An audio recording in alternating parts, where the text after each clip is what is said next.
Italy জাতীয় দলের coach হওয়ার প্রস্তাব পেলেন কার্লো আনচেলত্তি। আর সেই খবর প্রকাশ হওয়ার পর থেকেই ব্রাজিল সমর্থকদের মধ্যে শুরু হয়েছে নতুন আলোচনা।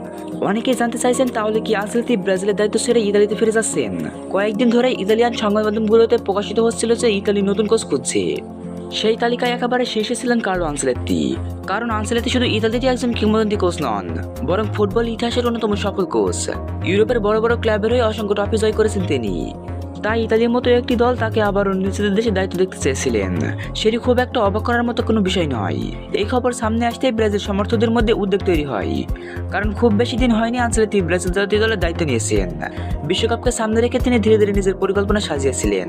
নতুন খেলোয়াড়দের সুযোগ দিয়েছিলেন, দলের মধ্যে শৃঙ্খলা এনেছিলেন, একটি ভারসাম্যপূর্ণ স্কোয়াড তৈরি করার চেষ্টা করেছিলেন।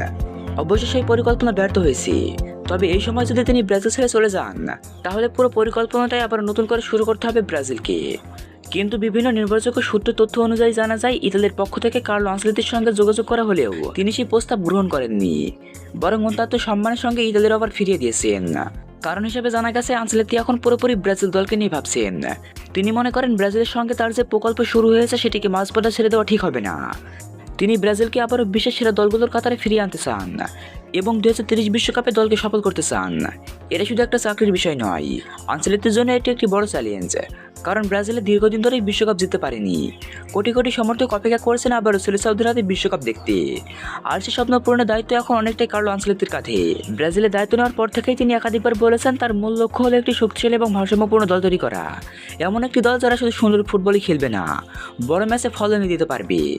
এদিকে ব্রাজিল ফুটবল কনফেডারেশনও আনচেলত্তির উপর সম্পূর্ণ আস্থা রাখছেন। তারা বিশেষ করে এই অভিজ্ঞ কোচের হাত ধরেই ব্রাজিল আবার বিশ্ব চ্যাম্পিয়ন হবে।